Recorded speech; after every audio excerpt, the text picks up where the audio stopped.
अभी आप कुछ नज़ारे देख रहे थे कि आमतौर पर पुलिस प्रशासन खुद दूसरों की गाड़ियां चेक करते हैं, मजिस्ट्रेट खुद कानून व्यवस्था संभालते हैं और जांच पड़ताल करते हैं, लेकिन आज मजिस्ट्रेट की गाड़ियों की भी चेकिंग हो रही है, पुलिस प्रशासन के सरकारी वाहनों की भी जांच पड़ताल हो रही है और वो जांच पड़ताल कर रहे हैं समाजवादी पार्टी के कार्यकर्ता। ये भारत के लोकतंत्र की खूबसूरती है कि यहाँ पर जनता को भी वो सारे अधिकार हैं जो अधिकार किसी और के पास हैं और जनता अपने अधिकारों को लेकर जागरूक है। किसी भी तरह की कोई गड़बड़ी ना हो, इसको लेकर समाजवादी पार्टी के लोग सजग हैं। हमारे साथ राजेश यादव एमएलसी हैं, अखिलेश यादव के बहुत नज़दीकी सपा नेता हैं, नौजवान एमएलसी हैं। राजेश जी, किस तरह की तैयारी यहाँ पर है? मैं देख रहा हूँ कि आपके लोग मजिस्ट्रेट की भी गाड़ियाँ चेक कर रहे हैं। समाजवादी पार्टी लोकतंत्र को बचाने के लिए वो हर काम करेगी जिससे लोकतंत्र बच सके, क्योंकि जिस प्रकार हाल ही के दिनों में कल बनारस में जो घटना हुई, ईवीएम स्ट्रांग रूम से आते जाते एक ट्रक पकड़ा गया, 2 ट्रक भाग गए। जिस प्रकार से वीवीपैट सड़कों पर मिले हैं, मतपत्र की पेटियां सड़कों पर और कूड़ेदान में मिली हैं, बहेड़ी की नगर निगम की गाड़ी में ईवीएम पकड़ी गई हैं, सोनभद्र में जो घटना हुई, सुल्तानपुर में जो हुई, अभी प्रयागराज में हुआ है, इन सब बातों से कहीं न कहीं ये बात सिद्ध हो जा रही है कि भारतीय जनता पार्टी को लोकतंत्र पर भरोसा नहीं है। जो जनादेश जनता ने दिया है बदलाव का, परिवर्तन का, उस जनादेश पर भारतीय जनता पार्टी बौखला गई है और इस बौखलाहट का ये जीता जागता उदाहरण है जो कल हुआ। और चुनाव आयोग, जिसके इस देश की सबसे मजबूत एक संस्था है, जिसको आगे आकर के कदम उठाना चाहिए, वो मूक दर्शक बना बैठा है। ये बात मैं इसलिए कहना चाहता हूँ। लखनऊ एक सरोजनी नगर से जो कैंडिडेट चुनाव लड़ रहे थे, उनकी पत्नी उसी क्षेत्र में आईपीएस ऑफिसर आईजी हुई। हम लोग शिकायत करते करते थक गए। बताइए, जिसकी पत्नी आईजी हो और इसी रेंज में चुनाव हो रहा हो, कैसे निष्पक्ष चुनाव हो सकता है? एक इनके सरकार का डिप्टी चीफ मिनिस्टर भाषण देता है कि जाली वाले टोपी लोग सड़क पे आ जाएंगे यदि सरकार नहीं बनाओगे। बताइए किस तरफ ये ले जाना चाहते हैं? इनका एक विधायक डुमरियागंज का बोलता है जो हमें वोट नहीं करेगा वो हिंदू का उसके अंदर खून नहीं, उसके बाबर का खून है उसके अंदर। बताइए कैसे धमकाया जा रहा? क्या उनके ऊपर चुनाव आयोग ने प्रचार करने के लिए रोक लगाई? हमने लगातार हर मुद्दे पे शिकायत किया। हमारे गठबंधन के साथी ओम प्रकाश राजभर वो नॉमिनेशन करने गए, 2 आदमियों से ज्यादा नॉमिनेशन करने नहीं जा सकते। सैकड़ों गुंडे आ गए भारतीय जनता पार्टी के, उनके साथ बदतमीजी हुई, बदसलूकी हुई। हम लोगों ने कार्रवाई, एफआईआर कराया। क्या कोई जेल गया? उसके बाद स्वामी प्रसाद मौर्य फाजिल नगर में उनके ऊपर हमला हुआ, उनकी गाड़ियां तोड़ी गई, एफआईआर हुई, क्या कोई कार्रवाई हुई? कहीं न कहीं इस बात से साबित होता है कि भारतीय जनता पार्टी को लोकतंत्र पे भरोसा नहीं है। वो जनता के जनादेश पर डांका डालना चाहती है और उसके उदाहरण लगातार उत्तर प्रदेश में देखने को मिल रहे हैं। इसलिए बाराबंकी में समाजवादी पार्टी की सारी लीडरशिप, हमारे साथ जिला अध्यक्ष हैं, हमारे ब्लॉक प्रमुख हैं, हमारे पार्टी के सीनियर नेता हैं, सब लोग चारों तरफ अपनी निगरानी कर रहे हैं, क्योंकि ये वोट जो है ये लोकतंत्र को बचाने की वोट है। यही गरीबों के पास ताकत है इन अमीरों से लड़ने के लिए। हमारे पास न गोली है, न बंदूक है, न लाठी है।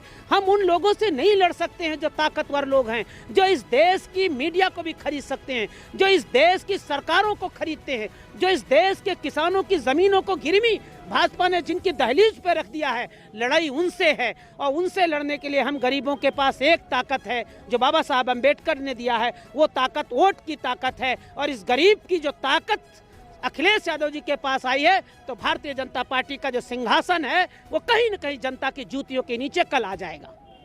आप राजेश जी ये मानते हैं कि निर्वाचन आयोग ने जिस तरह की व्यवस्थाएं की हैं, बनारस में जो शिकायत आप लोगों ने की थी उसके बाद अपर जिलाधिकारी जो ईवीएम प्रभारी थे उनको हटा दिया गया है, निर्वाचन कार्य से अलग कर दिया गया है, क्या चुनाव आयोग ने पर्याप्त व्यवस्थाएं नहीं की हैं कि सपा के लोगों को अपने हाथ में व्यवस्थाओं को लेना पड़ रहा है? आप सरकारी गाड़ियों को, पुलिस की गाड़ियों को भी आप चेक कर रहे हैं। बताओ कितनी गंभीर बात है। जो चौकीदारी प्रशासन को करना चाहिए था, यदि हमारे समाजवादी साथी न खड़े होते तो क्या वो ईवीएम पकड़ी जाती? तो क्या वो अधिकारी हटाए जाते? आखिर जिम्मेदारी किसकी थी? ये हमारी नहीं है। हमें विवश होकर के अपने हाथ में आज अधिकारियों की गाड़ी चेक कर रहे हैं, क्योंकि कहीं न कहीं ये गलती हुई है, वो प्रधानमंत्री के क्षेत्र से हुई है। कहीं न कहीं घबराहट है उनके अंदर। और यदि हम लोग अपने हाथ में ये न लिए होते तो क्या होता, और न जाने कितने जिलों में क्या हुआ होगा, ये मुझे आशंका है। और इसलिए भी है क्योंकि डे बाय डे प्रमाण इसके मिल रहे हैं। इसलिए चुनाव आयोग ने पूरे चुनाव में, इतना बड़ा प्रदेश है, ये देश का सबसे बड़ा राज्य है, यहाँ से इस देश के प्रधानमंत्री लगातार दिए हैं, ये देश नहीं बल्कि दुनिया का 5वां देश है। ऐसे प्रदेश में इतना बड़ा लोकतंत्र का महापर्व हुआ, हम शिकायत करते करते थक गए। क्या एको डीएम हटे 75 में? एक भी एसपी हटा, एक भी कमिश्नर हटा, एक भी सचिव हटा?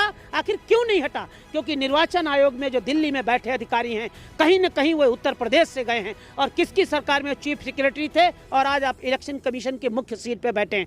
कहीं न कहीं जो जिस पे हमें भरोसा करना चाहिए वो निष्पक्षता से काम नहीं कर रहा।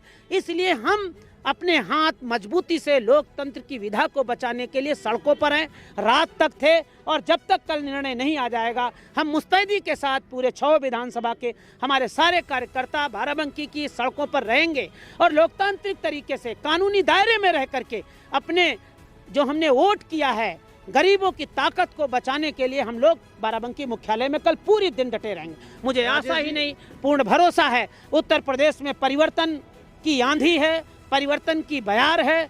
निश्चित ही उन किसानों के साथ जो अपमान हुआ था उसका बदला किसानों ने लिया है। अखिलेश यादव जरूर कल आएंगे। राजेश जी, परिणाम जो आयोग कल जारी करेगा मतगणना के बाद, परिणाम कुछ भी हो सकते हैं। परिणाम यदि प्रतिकूल रहे तो धैर्य के साथ स्वीकार करेंगे सपा के लोग, या फिर वहां पर भी कुछ देखने को मिलेगा नजारा? हम परिणाम स्वीकार करने के लिए बिल्कुल तैयार हैं। मुझे पूर्ण भरोसा है, ये जनता बोल रही है सड़कों पर, अखिलेश जी की रैलियों से जनता बता रही है। किसी भाजपा एग्जिट पोल कितने लंबे दिखे रहे, किसी भाजपा कार्यकर्ता, किसी भाजपा विधायक के घर पे चले जाओ 4 आदमी नहीं मिलेंगे। कितनी सुनसान घर पड़ा, उनका कार्यालय चले जाओ। हमारे यहाँ देखना कल सड़कों पे यहाँ 50,000 समाजवादी झंडों के साथ रहेंगे। क्या भाजपा के लोग रहेंगे? क्योंकि कहीं न कहीं वो अपने आप से हार मान चुके हैं, क्योंकि जनता ने जनादेश दिया। ये चुनाव जनता लड़ी है क्योंकि जनता अपने मुद्दों के लिए सड़कों पे थी। यदि हम लोकतांत्रिक तरीके से अपने हक हकूक के लिए लोकतंत्र में अपने अधिकारों की मांग करते हैं, विरोध करते हैं, तो हमको क्या कुचल दोगे?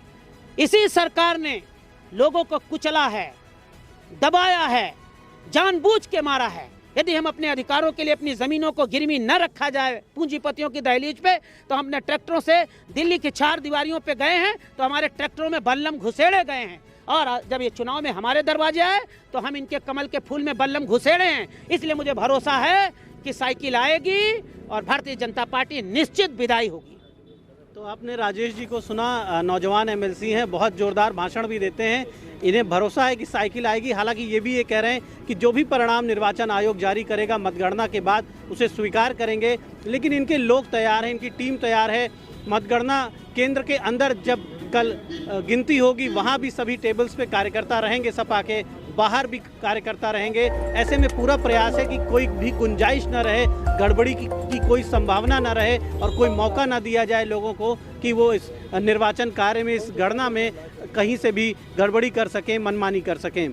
द इंडियन ओपिनियन के लिए बाराबंकी से दीपक मिश्रा।